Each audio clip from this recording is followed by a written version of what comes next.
penyebab utama meninggalnya 135 orang di Kanjuruhan adalah gas air mata. Artinya yang punya gas air mata ini bukan ketua panpel, bukan juga security officer, Polisi. tapi polisi. Nah, menariknya kenapa tuntutan polisi lebih ringan daripada tuntutan Abdul Haris sebagai ketua panitia dan juga ketua panpel dan juga security officer Suko Sutrisno. Ada perbedaan rujukan hukum di sini antara Undang-Undang Nomor 11 Tahun 2022 yang hanya 2 tahun dengan KUHP yang 5 tahun. Kongres pemilihan Ketua Umum PSSI atau KLB yang dilakukan kemarin, pemicunya adalah kasus Kanjuruhan. Jadi kasus Kanjuruhan ini adalah salah satu fokus yang harus diselesaikan oleh Ketua Umum terpilih dari hasil KLB.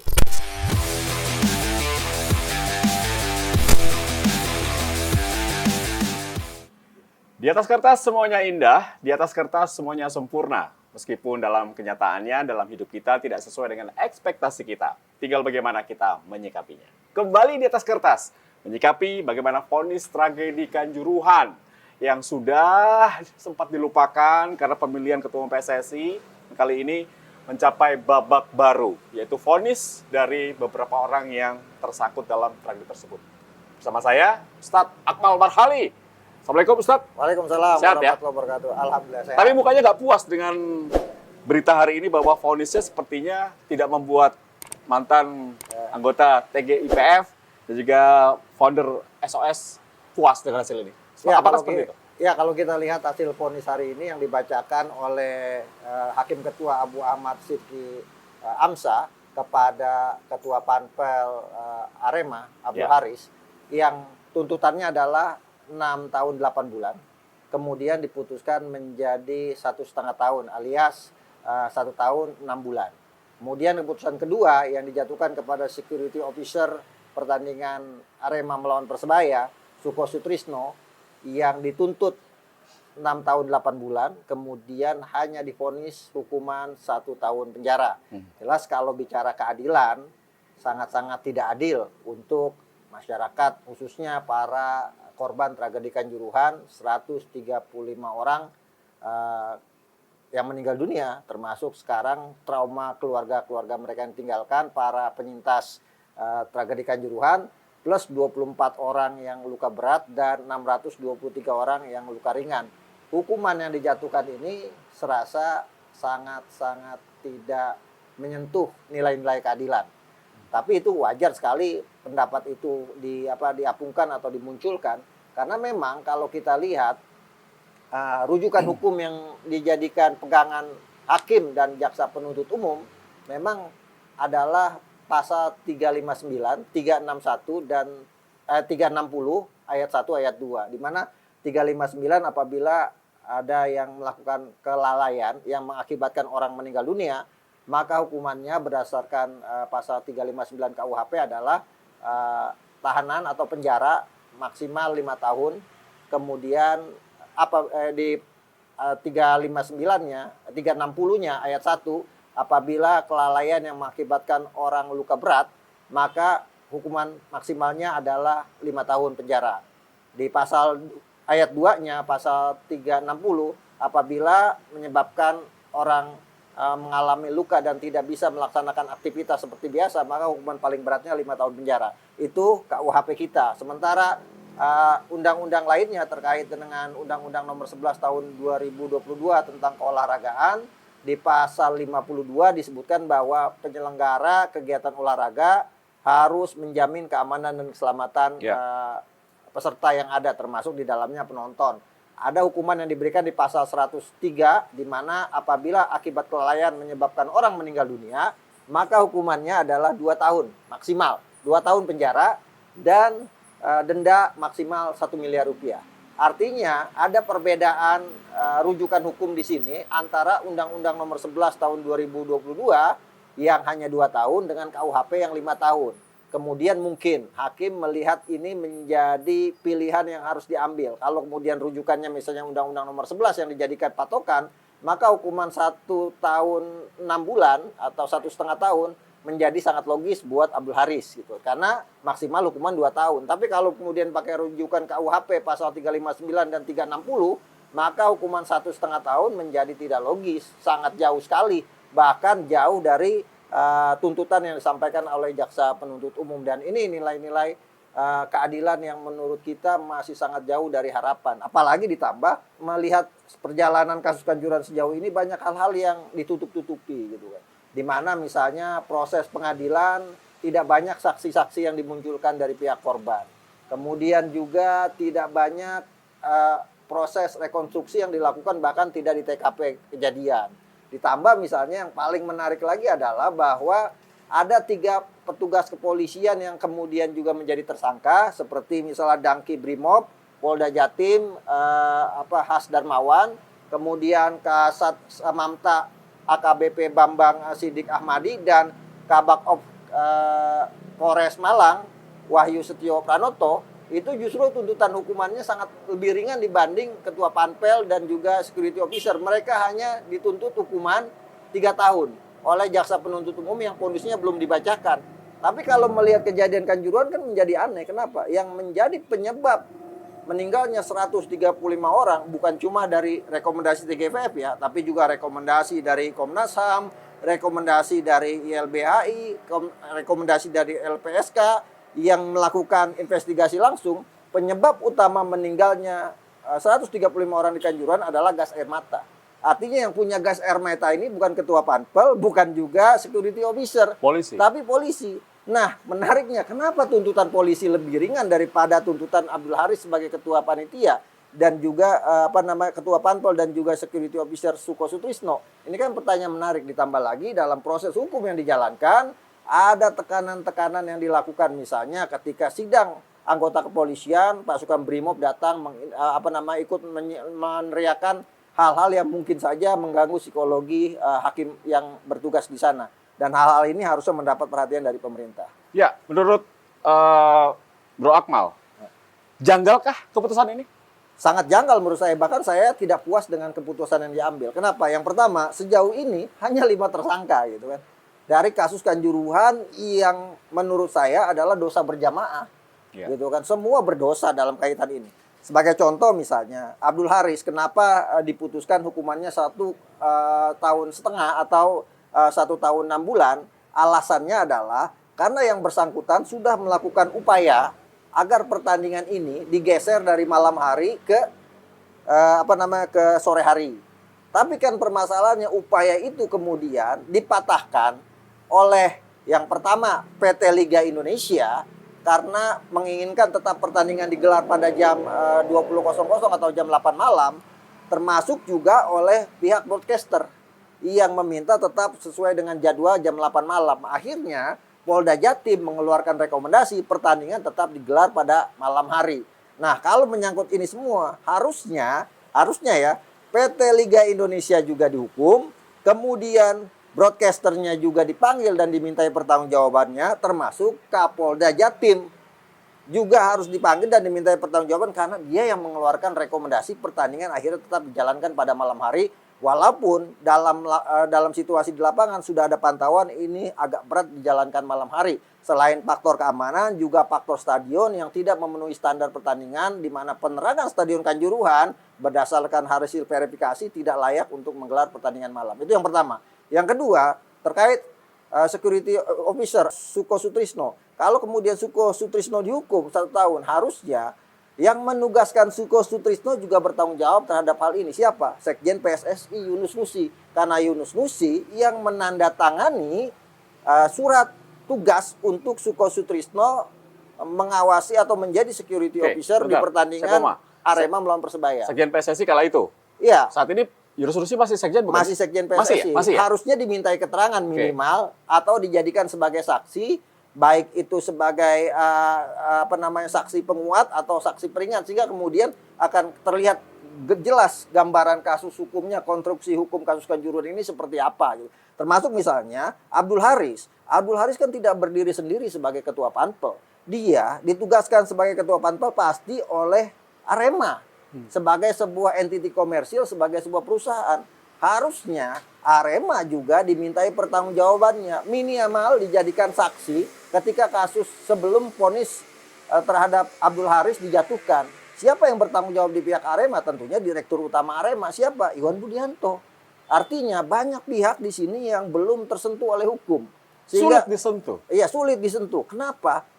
Itu yang menjadi pertanyaan banyak orang. Harusnya kan ini semua kasus Kanjuruhan ini diungkap seperti halnya kasus kasus Sambo, Verdi Sambo, kemudian kasus Teddy Minahasa di mana sidangnya setiap hari kita saksikan dan bisa kita pantau, kita amati sehingga kalau ada kejanggalan ini bisa dilakukan. Sekarang kan tidak. Sidang kasus Kanjuruhan, keluarga korban saja tidak bisa menyaksikan langsung, tidak Mungkin bisa setelah datang ini langsung. masih ada tersangka-tersangka baru atau penyelidikan akan terus dilakukan atau tidak? Harusnya gitu kan. Di mana jangan sampai kemudian kasus Kanjuruhan ini menghadirkan presiden buruk bagi kehidupan bernegara dan berbangsa, dalam hal ini kaitannya dengan hukum. Sebagai contoh, misalnya masih banyak yang harus dihukum. Yang meminta supporter atau memprovokasi supporter untuk turun ke lapangan.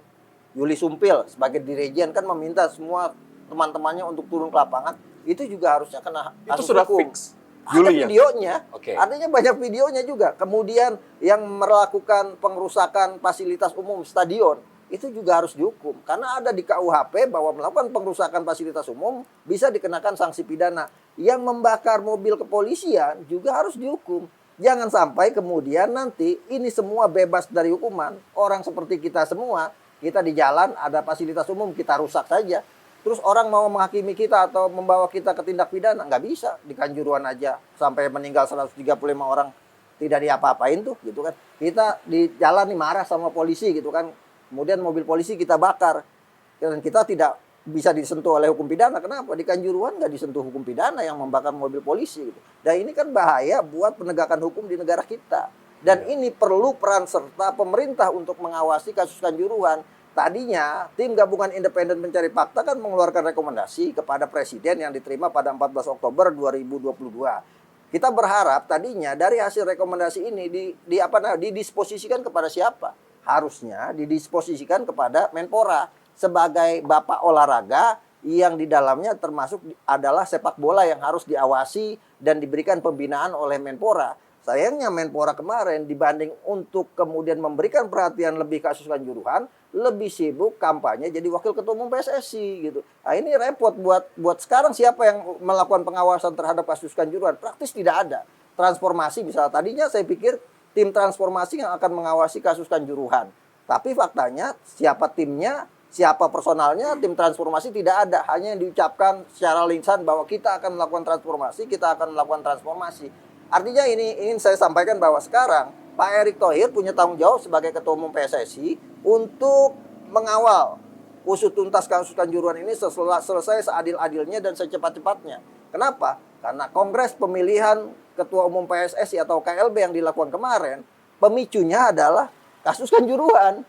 Jadi kasus Kanjuruhan ini adalah salah satu fokus yang harus diselesaikan oleh Ketua Umum terpilih dari hasil KLB. Oke, Bro Akmal, saya sedikit mundur ya. Gue sedikit mundur. Ya. Ini tadi Anda mengatakan bahwa rekomendasi belum dijalankan. Belum. Kemudian Liga tetap dijalankan. Betul. Arema tetap main. Betul. Aremania pun malu Iya. bahwa timnya tetap main. Iya. Anda melihat apakah ini memang kekisruhan yang memang sudah diketahui sehingga akan sulit untuk membenahinya di era baru PSSI? Ya, kelemahan kita kemarin adalah kita mengembalikan kembali kompetisi tanpa syarat. Gitu kan. Artinya kompetisi mulai lagi tanpa kemudian ada istilahnya fakta integritas atau kesepakatan bersama yang dikeluarkan. Antara misalnya ketika itu kan ada Menko Polhukam Pak Mahfud MD, Kapolri Pak Listio Sigit, kemudian Menpora, ada PSSI, ada juga klub. Harusnya sebelum kompetisi dimulai lagi dibuat kesepakatan bahwa satu, tidak boleh ada lagi aksi anarkisme dan vandalisme di lapangan. Ya. Yang kedua, misalnya untuk menjaga keselamatan supporter yang akan menonton pertandingan, maka tiket pertandingan harus ada asuransinya. Ketiga, apabila di tengah jalan kompetisi kemudian ada anarkisme dan vandalisme yang dilakukan, maka kompetisi akan dihentikan kembali. Yang berikutnya misalnya syaratnya adalah kompetisi harus berjalan sesuai dengan regulasi yang ada. Nah, kalau kemudian ini dilanggar, maka akan ada hukuman berat. Baik itu buat federasi, LIB, dalam kaitannya dengan pelaksanaan kompetisi sepak bola Indonesia. Tapi kan itu semua tidak dilakukan. Nah, ini akhirnya problemnya Arema yang dihukum, Arema yang berdosa, tapi yang ikut dihukum kan faktanya semua klub.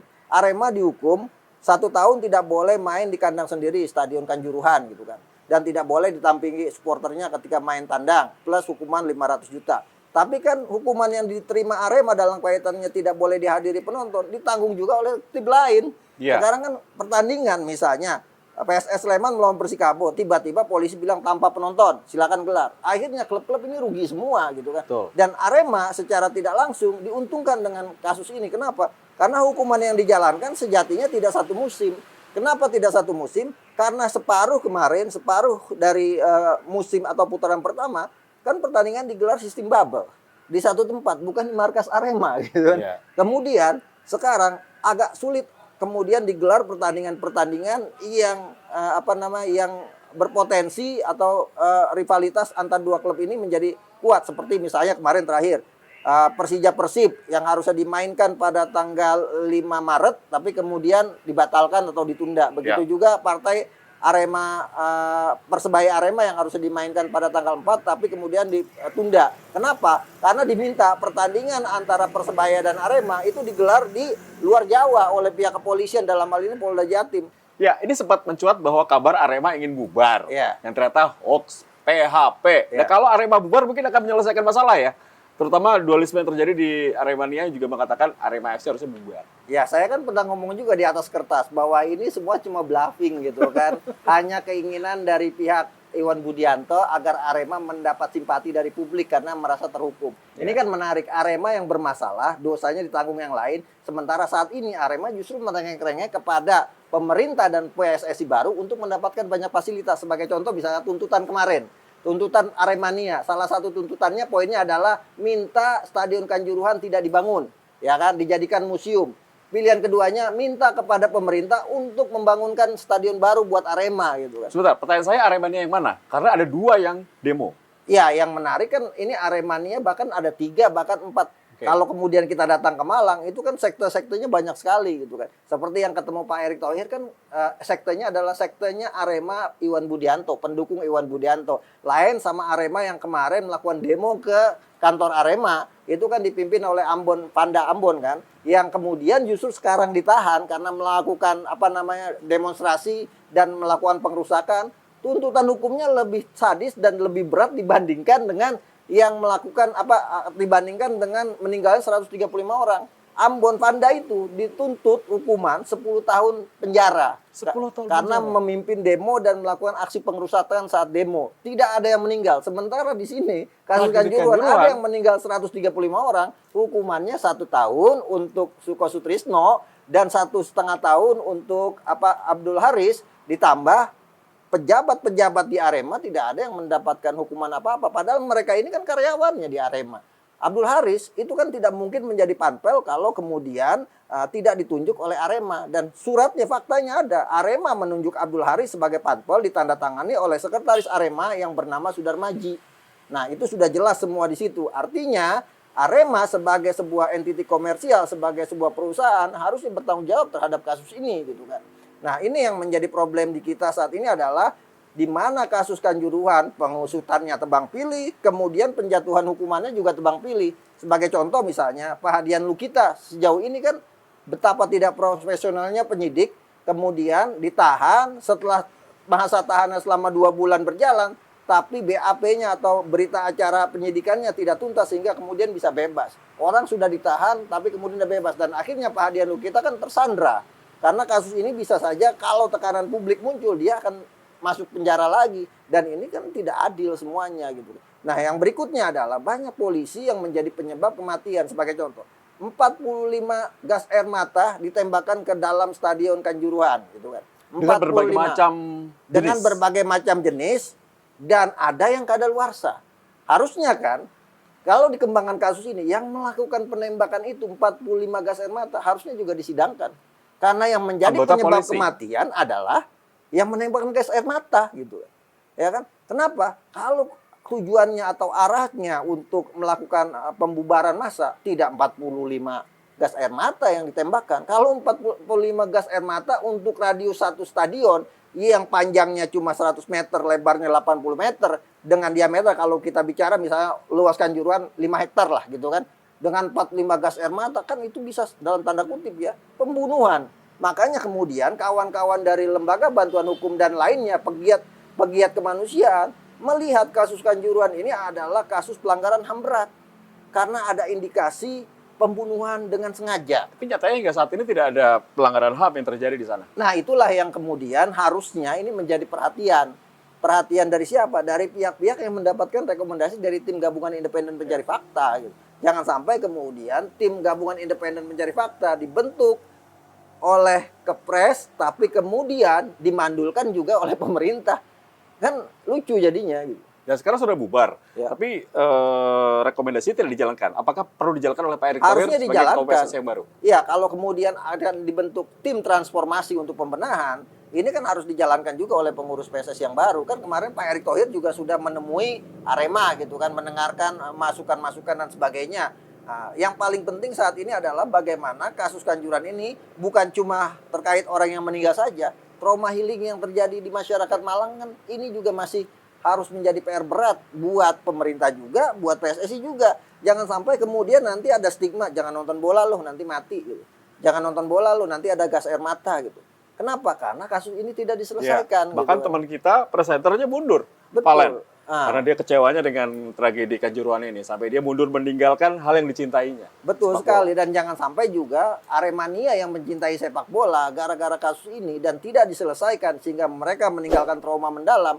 Bukan cuma meninggalkan sepak bola, tapi mereka juga tidak mau untuk melihat sepak bola Indonesia berprestasi. Kenapa? Karena ada tuntutan 135 orang yang meninggal dunia itu yang merasa dizolimi tapi tidak diberikan keadilan seadil-adilnya. Ini akan jadi beban negara Indonesia dan akan menjadi legasi buruk buat pemerintahan Pak Jokowi yang akan mengakhiri jabatannya pada 2024 kalau sampai-sampai kasus Kanjuruhan ini tidak selesai sesuai dengan harapan publik. Ya, enak kan di acara saya boleh ngomong, di acara sana nggak boleh ngomong kan? Cuma satu pertanyaan dan suruh diam. Iya. Di acara saya bebas ngomong. Oke, Bro Akmal, ini melihat hasil ini, tentunya sebagai founder SOS, mantan anggota TGIPF, seharusnya apa yang dilakukan oleh pemerintah untuk PSSI melihat saat ini tampaknya memang belum banyak yang puas dengan hasil vonis hari ini? Ya, yang harus dilakukan sebenarnya PSSI harus peka terhadap reaksi masyarakat terhadap vonis yang dijatuhkan kepada Abdul Haris dan juga Suko Sutrisno. Ditambah lagi mungkin nanti setelah itu akan ada reaksi juga ketika 3 polisi diberikan hukuman kalau kemudian tuntutannya 3 tahun pasti bisa jadi lebih ringan dari apa yang diterima oleh Abdul Haris dan Suko Sutrisno.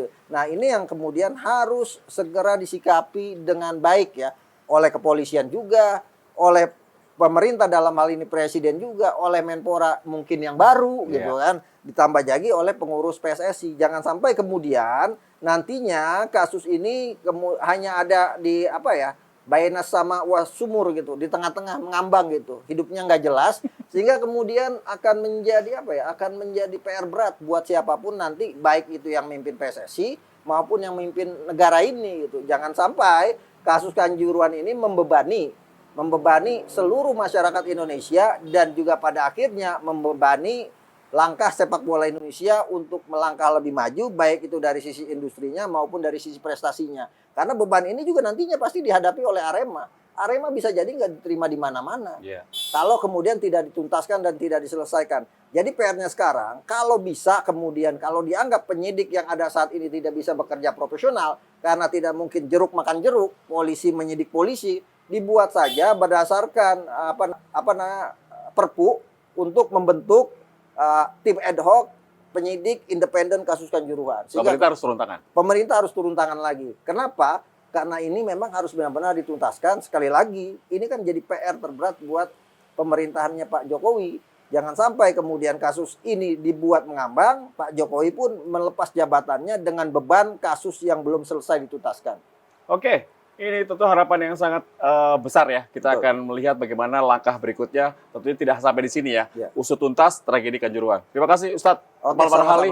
Ini enak kan? Bukan di acara saya enak lah. Mau ngomong 1 jam boleh. Kalau di acara itu kan cuma 1 pertanyaan. Jadi lain kali ke acara saya aja. Baik, terima kasih Ustadz dan tentunya pemirsa. 135 nyawa tentunya tidak pernah bisa dilupakan oleh kedua orang tuanya hingga saat ini. Jangan sampai kita pecinta sepak bola melupakan kasus tragedi yang tentunya membuat kelam sepak bola Indonesia. Di atas kertas semuanya indah, di atas kertas semuanya sempurna. Meskipun dalam kenyataannya tidak sesuai dengan ekspektasi kita. Tinggal bagaimana Pak Jokowi dan Pak Erick Thohir menyikapinya. Theo Nugroho sign out. Sampai jumpa.